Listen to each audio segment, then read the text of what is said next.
क्रिस्त में अद्वितीय माता पिताओं, भाइयों बहनों बच्चों, आज के सुसमाचार में हम देख रहे हैं कि कुछ यहूदी लोग कुछ यूनानी लोगों को इंग्लिश में कहते हैं ग्रीक लोग। तो यूनानी देश से, ग्रीक देश से आकर प्रभु यीशु से मिलना चाहते हैं। तो उन लोग पहले अंद्रेस के पास जाते हैं। अंद्रेस को क्या करते हैं, फिलिप के पास लेके जाते हैं। फिलिप और अंद्रेस मिलकर प्रभु यीशु से मिलने गए और उसकी सूचना दी। प्रभु यीशु उनको अपने पास मिलने दिया नहीं दिया उसके बारे में वर्णन नहीं है, लेकिन प्रभु यीशु जो शिक्षा दिया है वो हमें यहाँ इंगित किया गया है। अध्याय 12 और संख्या 13 में बताया गया है, ईसा ने उनसे कहा, वह समय आ गया है जब मानव पुत्र महिमान्वित किया जाएगा। तो यहाँ पर हम देखते हैं प्रभु यीशु का घड़ी समय आ गया है। अगर हम संत यूहन्ना के सुसमाचार में अध्याय 2:4 में हम देखेंगे तो जब माता मरियम जब कनान में विवाह में गए थे, प्रभु यीशु भी उधर गया हुआ था। उस टाइम पर हम देखते हैं कि वहां दाखरस नहीं है। माता मरियम प्रभु यीशु के पास दौड़ के आकर कहती है उनके पास दाखरस नहीं है, लेकिन प्रभु यीशु उसी टाइम पर बताते हैं मेरा समय आ गया नहीं। उसी प्रकार अध्याय 7:30 में संत यूहन्ना के सुसमाचार में प्रभु यीशु कुछ कार्य करते हैं, इसीलिए प्रभु यीशु को उन लोग गिरफ्तार करना चाहते हैं, लेकिन प्रभु यीशु वहां से निकल पड़ते हैं क्योंकि उनका समय नहीं आया है। उसी प्रकार 8:20 संत यूहन्ना के सुसमाचार में भी ऐसे कहा गया है। लेकिन यहाँ पर प्रभु यीशु स्पष्ट कर देते हैं कि उनका समय आ गया है। क्या का समय आ गया है? प्रभु यीशु जिस मकसद से इस धरती में मानव पुत्र और ईश्वर पुत्र बन के आए, उसी को स्थापित करने का, उसको प्रूव करने का समय प्रभु यीशु के पास आ गया है। और वो क्या का समय है, उसके लिए प्रभु यीशु को क्या करना है और हम प्रत्येक ईसाई को कैसे हम अपने आप को, अपने जीवन को बदलना है, उसी को 12:24 में अच्छे से कहा गया है। मैं तुम लोगों से ये कहता हूं, जब तक गेहूं का दान मिट्टी में गिर कर नहीं मर जाता तब तक वो अकेला ही रहता है, परंतु जब वह मर जाता है तो बहुत फल देता है। हम लोग सब खेती करने के बाद हम लोग अपने घर में गेहूं को रखने के लिए इतना बड़ा मड़का टाइप का रहता है, उसमें हम 5 बोरा गेहूं डालते हैं। तो 1 महीने और 2 महीने के बाद खेत में बोने के लिए उस गेहूं को निकालेंगे तो कितना गेहूं रहेगा? आप लोग 5 बोरा डाले तो कितना बोरा गेहूं निकलेगा? 5 ही बोरा निकलेंगे। अगर 100 किलो डाले तो 100 किलो ही बाहर निकलेगा। क्यों? वो जब तक मिट्टी में नहीं गिरता, मिट्टी में हम जब उसको बो देते हैं, खेती करते हैं, तो उसको आप लोग सब अच्छे से जानते हैं क्योंकि आप लोग 100% लोग खेती करने वाले हैं। ये गेहूं से जो पौधा निकलता है, कम से कम 1 मुट्ठी गेहूं निकलता है नहीं निकलता है? ये तो न्यूनतम बता रहा हूं। एक गेहूं से कम 1 मुट्ठी गेहूं निकलता है नहीं निकलता है? निकलता है। क्यों निकला? वो अकेला एक गेहूं अपने आप को क्या कर दिया, जमीन पर अपने को नष्ट किया। नष्ट करने के कारण उससे एक अंकुर निकला। अंकुर निकलने के बाद वो पौधा बना। पौधा बनने के बाद कुछ महीने जमीन पर वो सब कुछ खाया, पानी खाया, धूप खाया, खाद खाया, है ना। उसके बाद वो 3 महीने के बाद वो क्या किया, फल दिया। वो फल कम से कम एक गेहूं से 100 गेहूं, कम से कम 1 मुट्ठी गेहूं आता है। कैसे आता है? वो अपने आप, जैसे हम 2 महीने उसको तो हम भंडार में रखे रहे। भंडार में रखने के टाइम पर वो तो फल नहीं लाया। कब लाया? मरने के बाद, जमीन पर जाने के बाद, जमीन में गाड़ने के बाद। इसीलिए प्रभु यीशु क्या कहता है, मैं तुम लोग से ये कहता हूं, जब तक गेहूं का दाना मिट्टी में गिर कर नहीं मर जाता तब तक वो अकेले ही रहता है, परंतु ये वही मर जाता है तो बहुत फल देता है। इसका मतलब प्रभु यीशु क्या कहते हैं, हाँ, इसको प्रभु यीशु दूसरा तरीका में इसे संत मत्ती के सुसमाचार अध्याय 16-24 में कहते हैं, अगर कोई मेरा शिष्य बनना चाहे वो मेरे पीछे हो ले, क्या लेकर, अपना क्रूस उठाकर मेरे पीछे होने के लिए कहते हैं।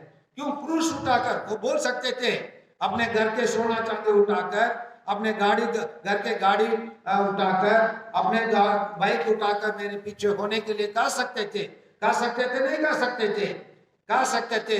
लेकिन प्रभु यीशु वास्तविक चीज को बताते हैं। कैसे वास्तविक चीज को बताते हैं?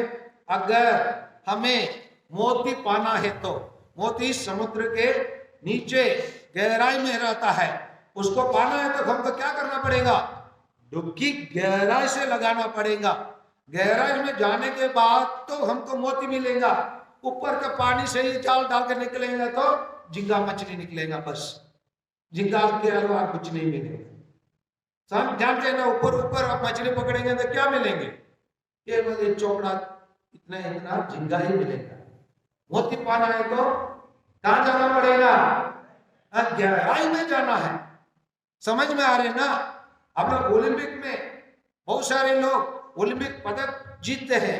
क्यों जीतते हैं?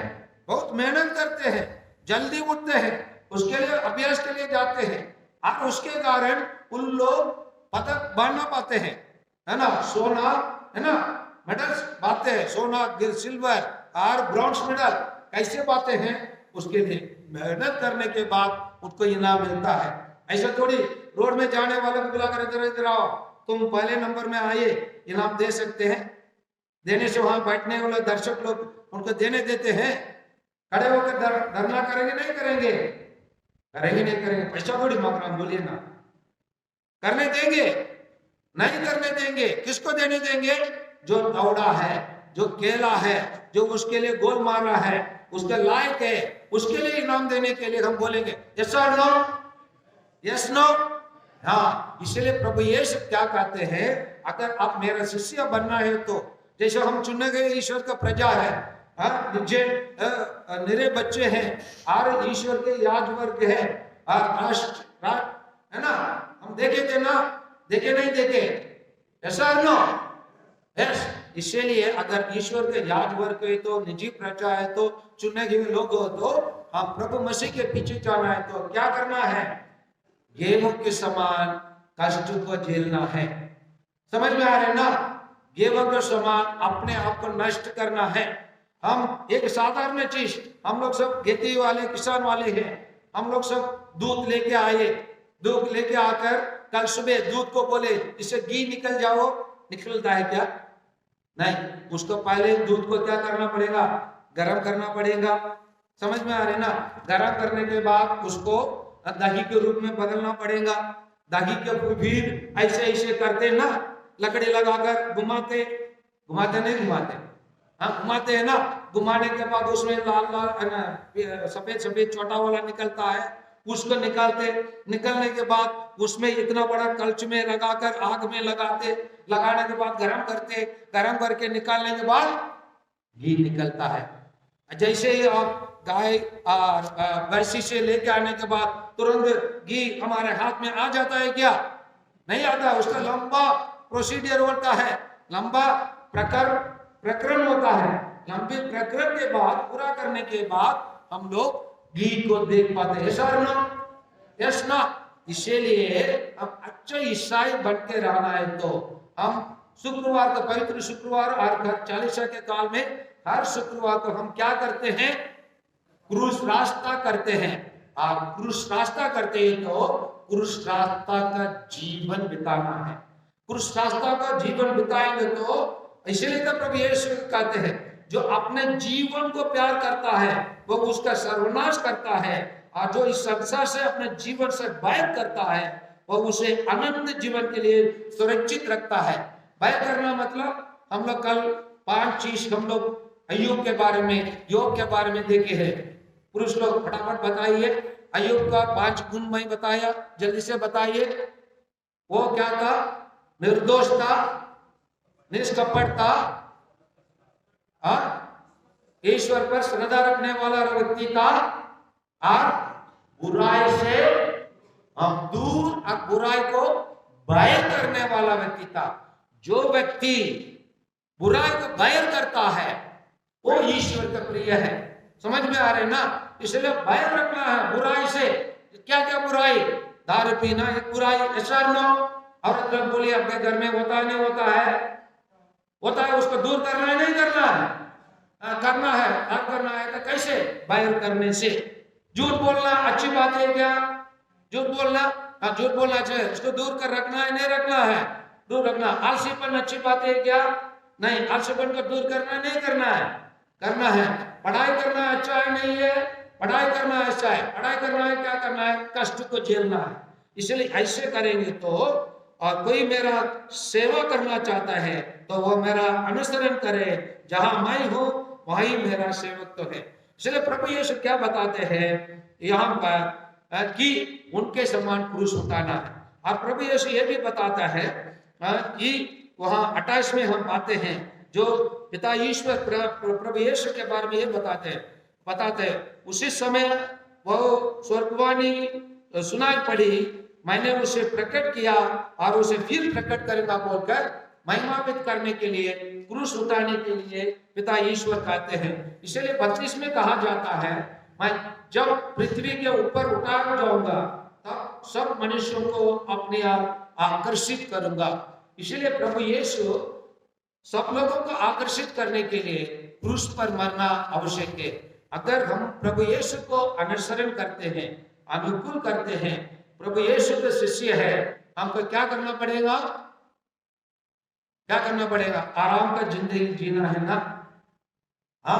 पैसा कमाना है ना?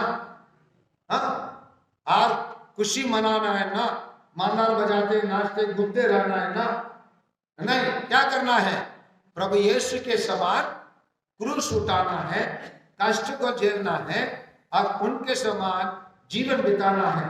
क्योंकि प्रभु यीशु स्वयं हमारे लिए क्रूस पर मरे हैं, तो हम प्रत्येक जन काम पर मरने की आवश्यकता है। क्रूस पर मरने के लिए